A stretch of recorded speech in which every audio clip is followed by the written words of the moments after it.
Hi friends, ఈ యొక్క సెషన్లో మనం గెట్ డేటా అనే యొక్క ఫీచర్ గురించి తెలుసుకుందాం. చూడండి, ఈ గెట్ డేటా ఫీచర్ గురించి నేను ఒక చిన్నది ప్రజెంటేషన్ చేశాను చూడండి. సో గెట్ డేటా అనేది ఎలా ఉంటుందంటే, సో ఈ యొక్క ఫ్యూచర్ ద్వారా మనం ఏం చేస్తామంటే ఇక్కడ సో మల్టిపుల్ సోర్సెస్ నుంచి డేటా బేసెస్ కాదండి, సోర్సెస్ అన్నమాట. అంటే ఒక్కొక్క డేటా అనేది ఒక్కొక్క డిఫరెంట్ టైప్స్ ఆఫ్ సోర్స్లలో స్టోర్ అయి ఉంటుందండి. అంటే ఫర్ ఎగ్జాంపుల్కి నా డేటా ఎక్సెల్లో స్టోర్ ఉందనుకోండి, ఎక్సెల్కి కనెక్ట్ అవుతాను.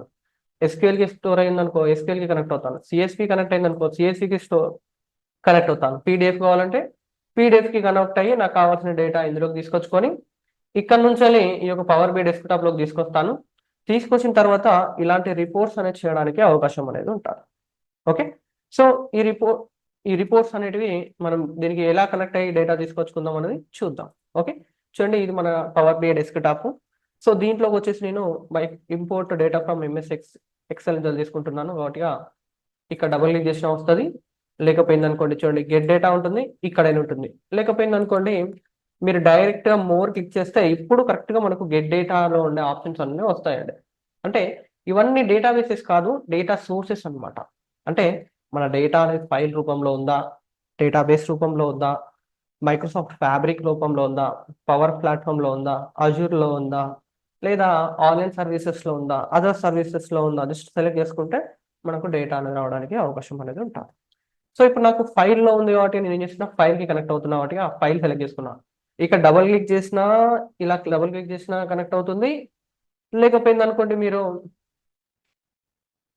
ఇది సెలెక్ట్ చేసుకొని కనెక్ట్ అని క్లిక్ చేసినా కనెక్ట్ అవుతుంది. డేటా ఇలా కనెక్ట్ అని చెప్పేసి మన ఫైల్ అయితే ఎక్కడ ఉందో ఆ ఫైల్ చూపిస్తూ ఉంటుంది. ఇప్పుడు ఈ ఫైల్ ఫినాన్షియల్ శాంపిల్ కావాలి గట్టిగా ఓపెన్ చేయొచ్చు, లేదా డబుల్ క్లిక్ చేయొచ్చు. ఓపెన్ అంటే ఇప్పుడు డేటా అనేది కనెక్ట్ అవుతుంది, డేటా ఇంకా లోడ్ అవ్వట్లేదు.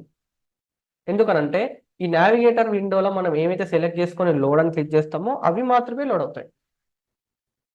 ఇక్కడ సెర్చ్ ఉంటుందండి, మనకు కావాల్సిన టేబుల్స్ లేదా షీట్స్ కానీ సెర్చ్ చేసుకోవచ్చు. ఇక్కడ రీఫ్రెష్ ఉంటుంది. ఈ రీఫ్రెష్ అంటే ఏంటంటే, ఇప్పుడు ఇందులో కనుక మనకి ఏమైనా కొత్త షీట్స్ ఏమైనా యాడ్ అయినాయి అనుకోండి, అవి కావాలనుకుంటే రీఫ్రెష్ చేస్తే ఆ డేటా సోర్స్ పాత్ని అప్డేట్ చేసి కొత్త షీట్స్ ఇవ్వడానికి అవకాశం ఉంటుంది. ఇప్పుడు ఇందులో ఏదైనా ఇలా క్లిక్ చేయగానే మనకు దాంట్లో ఉన్న డేటా ఏదైతే ఉందో ఆ డేటా ఇలా కనబడుతుందండి. మనకు ఇక్కడ కూడా రీఫ్రెష్ ఇస్తాడు, అంటే ఈ డేటాలో ఏమైనా డేటా అనగా అప్డేట్ కాకపోయింది అనుకోండి, అప్పుడు దీన్ని కూడా ఇక్కడ రీఫ్రెష్ చేయొచ్చు. ఓకే, మరి రెండు ఎందుకు డిజబుల్లో ఉన్నాయి అంటే, మనకు కావాల్సిన ఫైల్ ఏదైతే ఉందో, మనకు కావాల్సిన ఏ డేటా అయితే ఇంపోర్ట్ చేసుకుంటామో ఆ డేటాని ఇక్కడ సెలెక్ట్ చేసుకోవాలి. ఇప్పుడు ఈ రెండు ఎనబుల్ అవుతాయి. క్యాన్సిల్ అంటే క్యాన్సిల్. ఇప్పుడు కనుక మనం లోడ్ క్లిక్ చేసినాం అనుకోండి, డేటా అనేది ఇప్పుడు మన యొక్క పవర్ బిఐ డెస్క్టాప్లోకి వస్తుంది. చూడండి, ఇక్కడ మనకు మొత్తం 4 వ్యూస్ ఉంటాయని లాస్ట్ సెషన్లో చెప్పుకున్నాం కదా.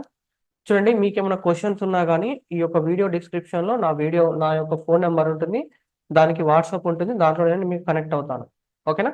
చూడండి, ఇప్పుడు మనం ఇంపోర్ట్ చేసినది ఏదైతే ఉందో అది మనకు ఇంపోర్ట్ మోడ్లోకి వచ్చేస్తుంది.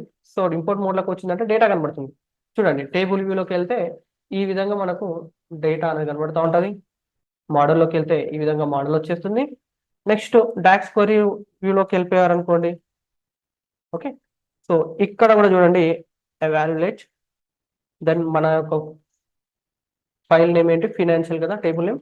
సో ఫినాన్షియల్ టేబుల్ ఇక్కడ F5 తోటి రన్ చేయొచ్చు, లేదా ఇక్కడ రన్ క్లిక్ చేసినా రన్ అవుతుంది. చూడండి, ఇప్పుడు మన యొక్క డేటా అనేది ఇక్కడ కనబడుతూ ఉంటుంది. ఇక్కడ దీన్ని కాపీ కూడా చేసుకోవచ్చు. సో ఇవన్నీ కూడా ముందర సెషన్లో చెప్పుకుందాం. Thank you.